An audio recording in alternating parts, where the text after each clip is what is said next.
Bienvenidos a un nuevo programa Tomamos un Café desde la ciudad de La Plata, República Argentina, hoy con un tema muy interesante porque es muy actual pero también muy fuerte que puede herir algunas sensibilidades. Digamos así, queremos hablar de la violencia de género y también de la violencia intrafamiliar. Es un tema desgraciadamente actual, desgraciadamente viene sufriendo esto la gente, mujeres y varones y niños durante muchos años, pero bueno, ahora se ha recrudecido, tal vez también sea por las redes, también sea por la televisión, porque nos estamos enterando de más casos cada día, pero de acuerdo a la tecnología, de acuerdo a lo que se nos presenta.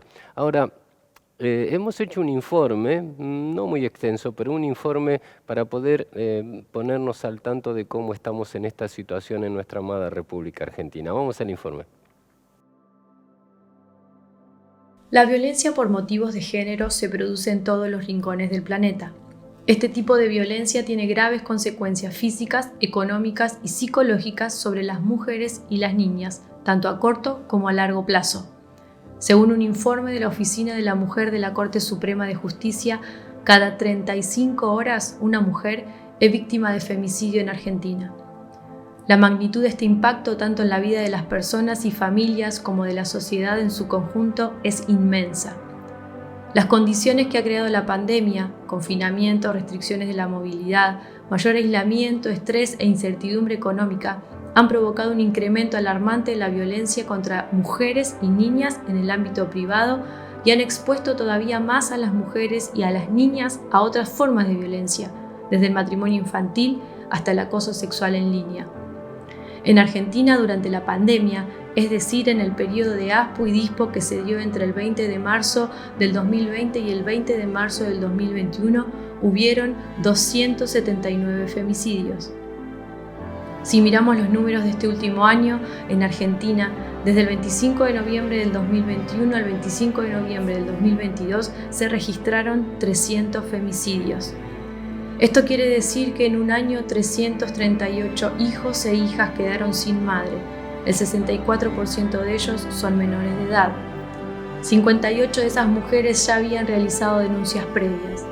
12 de los femicidas tenían dictadas medidas cautelares de prevención. 16 femicidas fueron agentes o exagentes de la fuerza de seguridad. 46 femicidas se suicidaron y 5 intentaron suicidarse.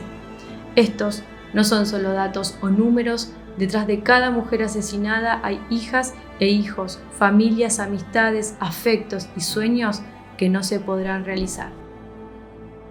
Actual informe, quizás un poco doloroso, trágico, nos duele, nos molesta. No quisiéramos que existan esas cifras y ese tipo de personas, pero es la realidad de nuestra nación argentina y de muchos países de nuestra querida Latinoamérica y por qué no en el mundo. Estamos viviendo en esos tiempos, en tiempos críticos, pero es interesante que Dios a través de su palabra nos va enseñando cómo debemos tratarnos. Un ejemplo, el apóstol San Pedro, ahí en la primera carta, capítulo 3, versículo 7, dice de la siguiente manera la Biblia. Voy a leer la Biblia. Vosotros, maridos, igualmente, vivid con ella sabiamente, dando honor a la mujer como vaso más frágil y como coherederas de la gracia de la vida, para que vuestras oraciones no tengan estorbo. Es interesante lo que dice el apóstol Pedro, guiado por el Espíritu Santo del Señor. Primero, si nosotros vamos al contexto, nos damos cuenta que está dignificando a la mujer, porque no sé, en algunos países parece que la mujer fuera inferior o se la trata como inferior, pero Dios nunca hizo, ni dijo, ni presentó eso. Al contrario, Dios la dignifica, la levanta. No es mejor ni peor que el hombre para nosotros y científicamente simplemente somos diferentes. Somos diferentes, la estructura mental es diferente. Ustedes saben que el hombre tiene una estructura mental donde tiene todo el cerebro, digamos, por compartimento. Cada cosa va en su lugar y no somos detallistas y no podemos hacer dos cosas a la vez y todo lo que ustedes saben. Sin embargo, la mujer es muy diferente. La mujer no tiene compartimento, tiene todo en su cerebro enredado. Es como su cartera, para ser claro. Y la mujer puede hacer muchas cosas a la vez. Cualquier hombre puede probar acérquese en un grupo de 7, 8 mujeres, están charlando y todas saben lo que están hablando. Nosotros estamos hablando dos, bien otro, y dice, ¿para qué estoy hablando? Nos cuesta, porque somos diferentes. Vuelvo a decir, no somos mejores ni peores, diferentes. Y Dios resalta eso. Es extraordinario Dios porque Dios va diciendo a través de la Escritura cómo es levantada la mujer, la importancia de la mujer y sobre todo Jesús, es extraordinario, ¿no? Pero ya viene hablándonos Dios de esto y Pedro anima a los esposos a amar a sus esposas y vivir con ella con comprensión y honor. Y tratarla como vaso más frágil. Ustedes saben que si hay un vaso frágil de cristal, para decirlo claramente, y se rompe, podemos ponerle cualquier producto que puede pegarlo, pero no va a quedar nunca igual, siempre va a quedar la rajadura, etcétera. Y cuando nosotros no tratamos bien a nuestra esposa, sucede eso. Se puede arreglar, pero nunca queda igual, siempre hay recuerdo y la mujer tiene buena memoria, como sabemos que este es otro de los temas entre el hombre y la mujer, excelente memoria, así que lo va a recordar toda la vida. Por eso debemos tratarla, como dice la Biblia, con comprensión, comprenderla y con honor. ¿Por qué? Porque la mujer tiene mucho trabajo, mucho esfuerzo. Si no, hagan una cosa, mándenle una semanita de vacaciones, varones, y quédense en la casa haciendo todas las tareas. Cuando vuelvan, decir, mi amor, cómo te amo, cómo te necesito, no te vayas nunca más. Aprovechen, mujeres, este momento.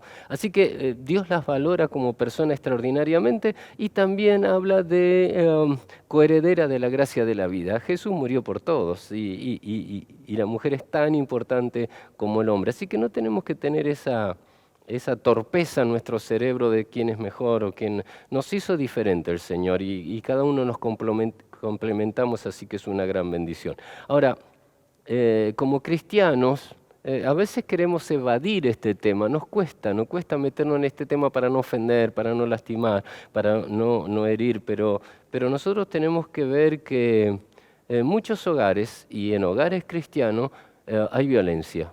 Hay violencia porque como pastores lo tratamos mucho. Se trata de tapar, se trata de disimular, pero nosotros como siervos de Dios tenemos que tomar cuenta de esto para poder bendecir a la familia. No solamente a las mujeres, sino a los varones, a los hijos, todo lo que puede suceder en un hogar. Yo estaba leyendo algo que escribió una querida hermana nuestra, la licenciada Paola Ansovino, que habla sobre la violencia de género, y ella dice que la violencia de género es toda clase de abuso, acoso, hostigamiento, castigo tanto en el plano físico como emocional, como sexual, como laboral, que una persona puede sufrir en virtud de su condición de género. O sea, cualquier persona que está en desventaja. Puede ser varón, puede ser mujer, puede ser adulto, puede ser adolescente o puede ser niño, ¿no? Puede ser un maltrato. Y normalmente se comienzan así los abusos en las distintas personas. Yo he visto muchas situaciones críticas ya de violencia. Nosotros tratamos de enseñar lo que dice la Biblia, que hay que tratar con amor, con respeto. Vuelvo a decir lo que dice el apóstol Pedro, como vaso más frágil, algo extraordinario para nosotros los varones. Y hay una palabra que es más fuerte todavía, a mí me cuesta mucho ponerla en práctica, que debemos amar a nuestra esposa como Cristo amó a la iglesia, dio su vida. Así que es extraordinario lo que Dios va diciéndonos del trato del varón hacia la mujer y sobre todo para que no esté esta situación de violencia. Hay muchos hombres que también son violentados muchas veces psicológicamente, muchas veces físicamente, ¿no? Hemos tratado con muchos varones, claro, al varón le cuesta más un poco decir su realidad, venir a la congregación y decir, pastor, mi mujer me tiene mal psicológicamente o me golpea. Para el varón es como un descrédito, no es así para la mujer porque pareciera que como este mundo es machista, y discúlpenme la expresión, pero creo que es así, es más genuino, es más fácil, es más dado que la mujer sea, pero hay muchos hombres que también son maltratados, son golpeados, son injuriados, hemos tenido casos. Yo he charlado con varones en las cárceles que han cometido delito por tanta presión que le han ejercido su familia, su mujer, su suegra, sus hijas, etcétera. Por supuesto que no es respuesta a la que ellos han tenido, pero quiero decir las situaciones que pueden suceder dentro de un hogar y que se pueden disimular, porque por ahí vemos gente, nosotros que está feliz en la iglesia o parece feliz y dentro de la casa están viviendo un real infierno, algo horrible, algo malo. Entonces ahí nosotros tenemos que reaccionar como siervos de Dios, como pastores, como hombres y mujeres de Dios, para cuidar la grey que el Señor nos mandó a cuidar, las ovejas que el Señor nos mandó a cuidar. Creo que cualquier situación de esta ya en la parte secular se debe considerar como una terrible violación a los derechos humanos, pero también en la parte espiritual, la parte que Dios nos lleva, ¿no? Muchos son enmascarados con la idiosincrasia, la forma de ser, la cultura. Hemos tenido la oportunidad de viajar por el mundo y nos damos cuenta que hay cuestiones culturales que son horribles, como en el Medio Oriente. No estoy criticando, estoy diciendo algunas prácticas hacia las mujeres y hacia las niñas sobre todo son inaceptables. Hay mutilación genital, hay obligaciones a contraer matrimonio a las niñas, sometimiento, explotación sexual, que es algo normal para algunos países, las someten a la imposibilidad de acceder a la educación, no pueden estudiar, no pueden manejar, no pueden dictar clases, etcétera, etcétera. Son muy maltratadas por efecto de ese abuso de poder de los gobiernos, de los varones o de la religión. Nosotros, como parte de la Iglesia Evangélica, tenemos que ser abiertos, tenemos que bendecir y dar oportunidad a hombres y mujeres para que Dios pueda usarlos para su gloria, ¿no? Pero claro, la mujer es especialmente vulnerable quizás por lo que es el hombre, por la situación que se padecen en algunos países, que la crianza. A mí me preocupa mucho realmente esto de la crianza. ¿Por qué? Porque si nosotros tomamos la violencia de género solamente con las mujeres, la producen los hombres. Pero ¿quién cría a los hombres? Tenemos que pensar, ¿quién nos cría a nosotros? ¿Con quién pasamos más tiempo en nuestra vida? ¿Con nuestra mamá que con nuestro papá? Nuestro papá va a trabajar, nuestra mamá normalmente se queda en casa, por lo menos antes en mi época se quedaba, y es la que nos instruye, nos enseña. ¿Qué pasó en mi vida? Mi mamá me decía, vos tenés que respetar a las mujeres, tenés que cuidar a las mujeres. Cuando vas en el micro ves una mujer, ves una maestra, ves una trabajadora, le das el asiento, le abrís la puerta, etcétera. Entonces me inculcaron o me enseñaron el respeto a la mujer desde chiquito y me dura hasta hoy. Pero son las mujeres las que tienen que enseñarle a sus hijos, varón, hermana, por favor, a respetar a las mujeres, a cuidar a las mujeres, a bendecir a las mujeres y a tratarla como vaso más frágil. Y si vos sabés, hermana querida, que tu hijo es un desastre, que tu hijo es un golpeador, un maltratador, no lo apañe, no lo cubra, Dios no te va a bendecir. Tenés que sacarlo a luz, tenés que encararlo, tenés que decirle lo que dice la Biblia, tenés que decirle que se arrepienta de su pecado de cobardía porque es un cobarde. Entonces nosotros tenemos que empezar a hablar estas cosas en la iglesia del Señor y no tapar lo que no se puede tapar. Así que quiero decirte que tenemos una posibilidad extraordinaria de poder bendecir a la iglesia del Señor y a las familias. Ahora, yo sé que hay personas que nos están haciendo preguntas. Quiero ir a algunas preguntas que nos hacen las personas. Si soy hombre, ¿cómo me doy cuenta que estoy sufriendo violencia de género si no fui maltratado físicamente? Sí, es una de las violencias más sutiles, digamos así, pero no deja de ser violencia, dado que la otra persona está pensando cómo agredirnos, cómo lastimarnos, porque eso es psicológico. Entonces, para hacer algo psicológico proviene de la mente, hay que pensarlo, hay que maquinarlo. Y no quiere decir que solamente me esté agrediendo a mí cuando estamos frente a frente, sino cuando yo no estoy. ¿Por qué? Porque está maquinando todo lo que me va a decir cuando me vea, cómo me va a manejar, cómo me va a manipular, cómo me va a maltratar, cómo me va a degradar, cómo me va a maldecir, sos un tonto, sos una tonta, no serví para nada, tu padre era igual que tu padre, igual que tu madre, no sé para qué me casé con vos, ¿viste? Hay mucho, sos un inútil, le erré cuando me... Hay mucha violencia psicológica que va mechando y que la persona cuando se acuesta y cierra los ojos, eso le retumba, ¿no? Ustedes saben que nosotros los seres humanos tenemos tres tipos de memoria. Una que es la memoria sensorial, que es la que yo capto así, tarda 20, 30 segundos, que es lo que vemos. Otra es la memoria de trabajo, yo establezco y digo, a ver, ¿esto qué es? Una taza, eso es la memoria de trabajo. Y después la memoria, digamos, histórica se llama, son tres memorias. La memoria histórica es la memoria que yo guardo, que le llamamos historia. Cuando a mí me agreden, así como estamos hablando, es la memoria sensorial, me entra en el oído, yo comienzo a pensar y trabajan las tres memorias, es terrible, porque eso me queda en la memoria histórica y cada vez que sucede algo, mi cerebro, ¿qué hace?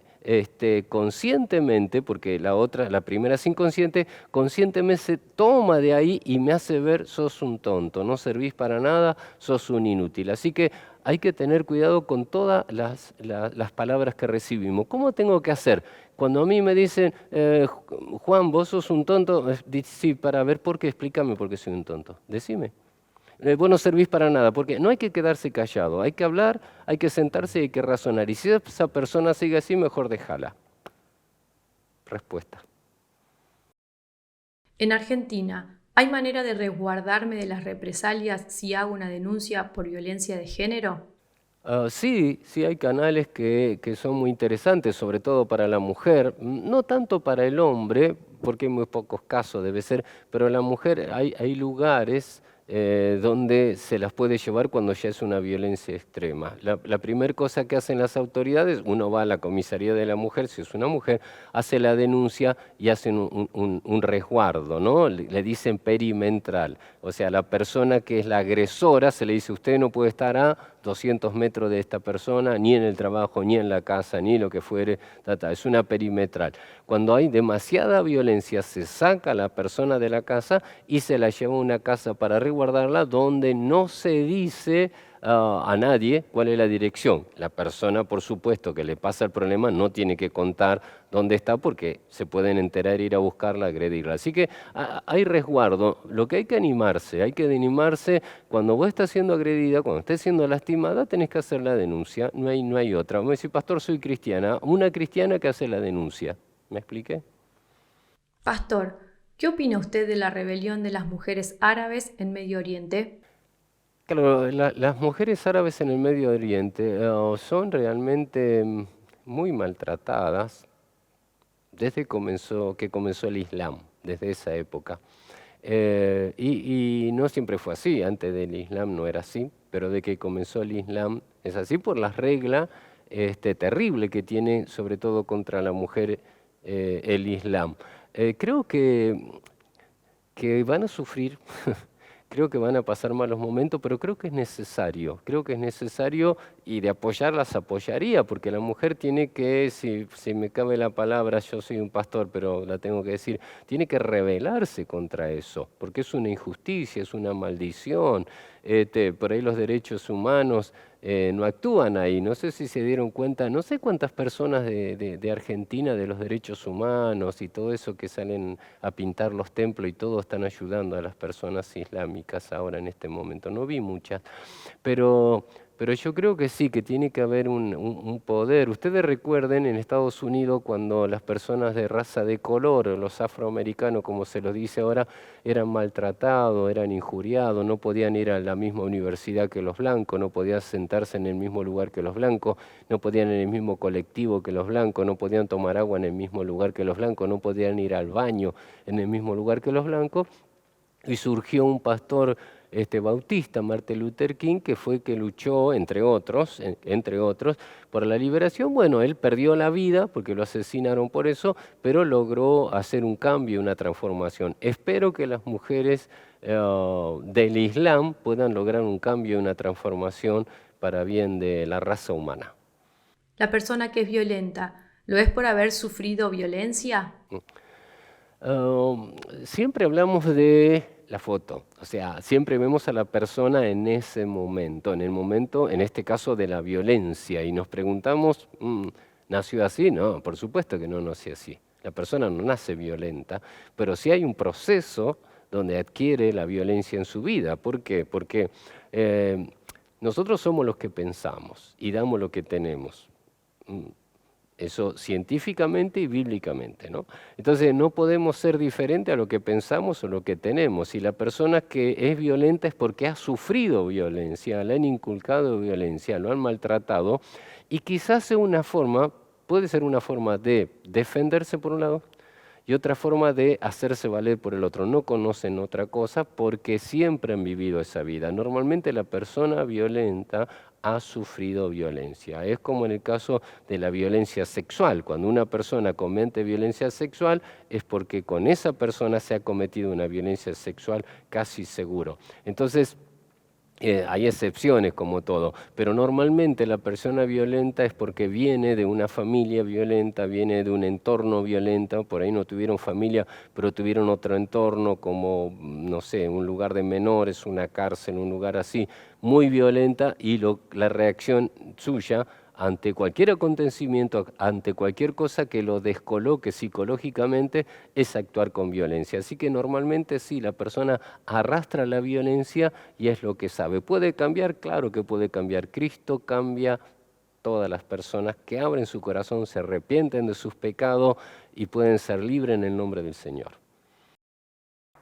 Saliendo de las preguntas y volviendo a la violencia de género, bueno, también se me ha preguntado muchas veces que qué podemos y debemos hacer los cristianos frente a esta realidad. Bueno, hay algunas cosas, algunos tópicos que quiero mencionar que nuestra querida hermana había dicho. La primera es prevenir, estamos como iglesia para eso, ¿no? Ser un ejemplo en nuestro hogar, nuestra familia, ser un ejemplo en la comunidad, en nuestro trabajo, en nuestro estudio, donde nos desarrollamos, para ver la nueva generación de niños y niñas, adolescentes, que aprendan una mejor manera de vincularse, de relacionarse, ¿no? En el caso de los varones, que traten mejor a las mujeres y en el caso de las mujeres, que se comporten como mujeres y traten bien a los varones. Porque a veces parece que buscan a las chicas en los colegios. He sido profesor por eso en algunos colegios y parece que buscan, dirían los chicos de la cárcel, la reacción. Entonces nosotros como padres, como pastores, como líderes, tenemos que enseñar a que cada uno se ubique en su lugar para no tener consecuencias absurdas, jugar de mano, golpearse, y después vienen las consecuencias. Entonces tenemos que prevenir. ¿Cómo? No solamente enseñando, sino con nuestro ejemplo. Tenemos que educar o capacitar los valores de equidad. La igualdad, en este sentido, dijimos que somos diferentes en el cerebro, pero tenemos la misma igualdad delante del Señor. Coherederos somos con las mujeres, dice Pedro. Así que nosotros delante de Dios somos iguales y tenemos que saber que la misma sangre de Cristo nos salva, nos limpia, nos perdona de pecado. Así que tenemos que construir una familia donde nuestros hijos vean a los papás tratarse con amor, tratarse. Le doy un ejemplo, ¿cómo hicimos con Mari nosotros? Con Mari, nosotros, bueno, siempre gracias a Dios pudimos tratarnos bien, nunca discutimos y menos adelante nuestros hijos. Cuando hay que hablar algo, nunca lo hablamos delante de nuestros hijos, no le metemos nuestra carga a nuestros hijos y siempre le fuimos dando ese ejemplo de matrimonio para que ellos puedan mirar y ser mejores que nosotros, por supuesto, porque en lo que es ser respetuoso, ¿no? Valorar a la otra persona, tenerlo por digno, ¿viste? No, vos, mira a tu padre, mira a tu madre, eso no va en nosotros, los hermanos y hermanas, los siervos de Dios. Hay que cuidar. Ahora cuando venga tu padre del trabajo le voy a contar y el padre lo va a abrazar y el pibe se ataja y el tipo dice, ¿qué le pasa a este? No sabe nada, pero es que la madre le ha hablado mal del padre durante el día o el papá de la mamá.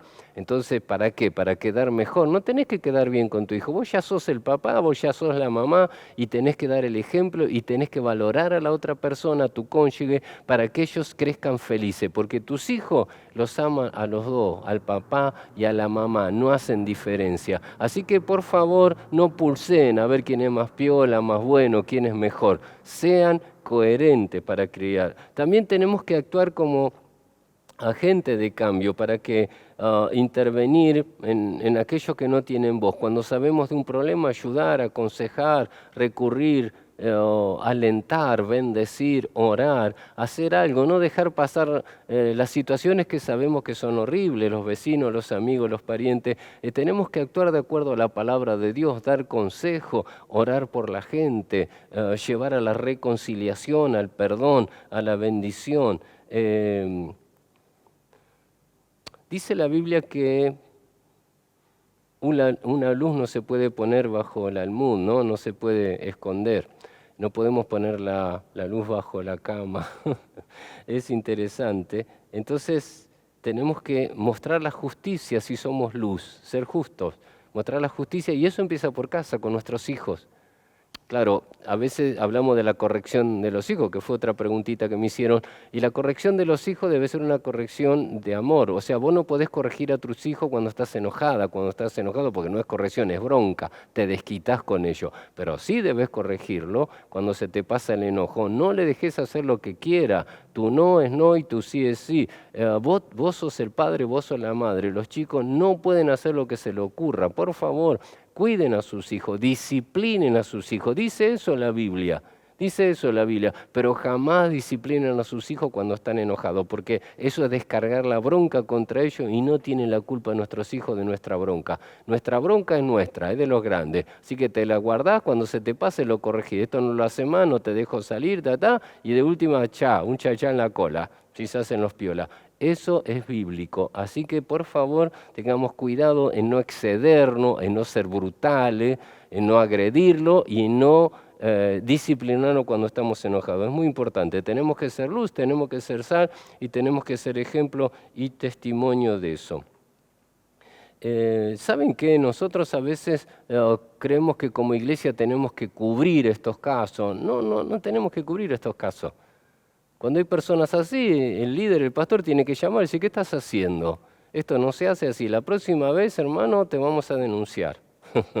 Claro, suena fuerte, ¿verdad? Pero es la actitud de la iglesia que tenemos que tomar. No podemos tapar, no podemos encubrir a un hombre golpeado, a una mujer golpeada o a un niño golpeado salvajemente. No lo podemos cubrir, no debemos cubrirlo. Tenemos que sacarlo a luz y tenemos que llamar a la persona, llamarlo a reflexión, que se arrepienta, que pida perdón, que arregle y ver los frutos, no dejarlo así, Nos ha pasado y yo he intervenido, porque hay mujeres que pobrecitas creen que los textos bíblicos son para todo y se equivocan. Entonces no permitamos eso, enseñemos la palabra, enseñemos la Biblia, ¿viste? El amor eso no es amor. Cuando un tipo te golpea, no te ama. Si te ama no te va a golpear, te va a tratar bien, te va a tratar con cariño. Varón, si una mujer te golpea, no te ama, querido. Entonces no me venga con que el amor todo lo soporta. No, eso no es el texto bíblico, no cambiemos la Biblia. Entonces tenemos que ver, tenemos que reflexionar. Si alguien está pasando esta situación, cuéntele a sus líderes, cuente a sus pastores. Y si no están en la iglesia, cuéntele a su familia. Por favor, no se dejen maltratar, no se dejen golpear. Dios nos hizo libre, conoceremos la verdad y la verdad nos hará libre. Conocemos a Cristo, somos libres. No tenemos que estar atados, un golpeador, una golpeadora, una maltratadora psicológica. No tenemos que estar atados. En el nombre del Señor, Dios nos hizo libre. Él nos quiere bendecir. Yo sé que algunos estarán ahora diciendo, qué pastor raro, no me importa. Pero yo quiero cuidar a la gente, quiero bendecir a la gente, quiero honrar a la gente, porque dice eso la Biblia. Entonces vamos a sacarnos las caretas, vamos a dejar de ser hipócritas, de tapar a estos cobardes o a estas cobardes que hacen esas cosas y después vienen con una sonrisita a la iglesia, ¿verdad?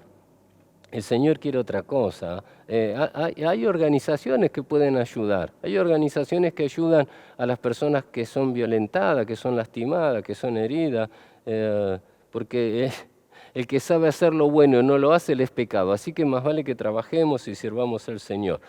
Jesús dignificó mucho a las mujeres. Ustedes recuerdan a María Magdalena, Marta, María, la mujer samaritana. Siempre Jesús estuvo ocupado con las mujeres para bendecirlo, ¿no? Y Y sabemos que el Señor no hace acepción de personas, así que te tiene muy en cuenta, sos importante para Él y Él quiere lo mejor para tu vida. Yo creo que cuando uno conoce al Señor, su vida cambia, su vida transformada, y algunas cosas podemos soportar porque somos seres humanos, todos nos equivocamos, todo, pero hay cosas que ya no, porque el que te golpea va a venir llorando, te amo, te pido perdón, y vos crees que cambió. Tenés que ver los frutos. Dice eso Pedro, que tenemos que dar fruto de arrepentimiento. Cuando yo me arrepiento, tengo que dar fruto, no es palabra, no es chamullo, es fruto. Entonces, cuando alguien te maltrata, alguien te golpea a tu hijo, lastima a tu hijo, uy, perdón, te amo, me equivoqué y te trae flores, muestra los frutos primero de arrepentimiento y después vemos, porque eso lo va a volver a hacer. Y lo va a volver a hacer. Y más si estás de novia, y te están golpeando, ¿qué te espera cuando te cases? No lo vas a cambiar. Escúchame, el único que puede cambiar a las personas es el Señor, no lo vas a cambiar.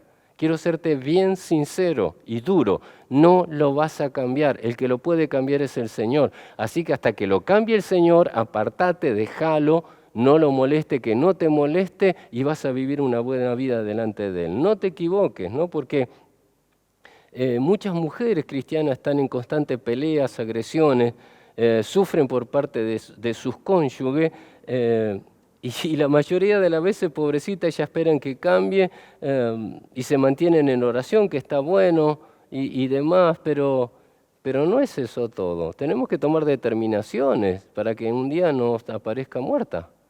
Así de fácil. Un día no aparezca muerta. Es un cristiano, no es un cristiano. Pues si te golpea no es cristiano, es un mentiroso, es un hipócrita. Si te maldice no es un cristiano.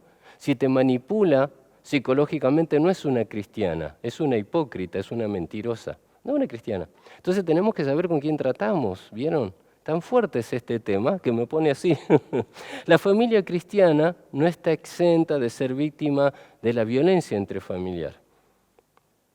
Porque la violencia intrafamiliar no respeta ni cultura, ni religión, ni estatus social, ni gente con dinero, ni gente educada, etc. Porque es producto del pecado y el pecado y sus diferentes manifestaciones se encuentran en todo el mundo y en todas las ramas. Dios instituyó a la familia a fin de que sus miembros fueran capaces de experimentar y establecer relaciones basadas en el amor, relaciones de igualdad, de respeto, de tolerancia mutua. Hemos sido creados a imagen y a semejanza de aquel que instituyó la familia. Dios nos ama, quiere que la pasemos bien, quiere que seamos bendecidos, quiere que amemos a nuestro cónyuge. Varón, tratala como vaso más frágil, como tu reina, como tu bendición. Es la mujer que Dios te dio, por favor, trátalo bien. Mujer, bendecilo, cuida a ese hombre, guardalo, que no se te escape. Bendecilo en el nombre del Señor y no permitamos que ninguno de los dos se agreda. Así que quiero decirte, Dios te va a bendecir cuando cumplas con su palabra. Y lo que estoy diciendo no es ni más ni menos de su palabra. Así que quiero orar por las vidas, los hogares, la familia en este momento. Padre, en el nombre de Jesús oramos por cada persona, por cada familia que nos está viendo y por ahí están pasando este problema que estamos hablando. Señor, guarda a los demás. Yo reprendo todo espíritu de violencia, toda maldición, lo ato, lo reprendo y ordeno que suelte las vidas, sueltas los hogares, suelte la familia y Señor, cámbialo, Señor, transfórmalo y dale poder a esos hombres y esas mujeres que están siendo maltratados, a los niños, para que triunfe, para que sean bendecidos, para que se desaten. Yo rompo esas cadenas, esas ataduras, los bendigo y Cristo te ha hecho libre en el santo nombre de Jesús. Amén. Dios te bendiga hasta el próximo programa.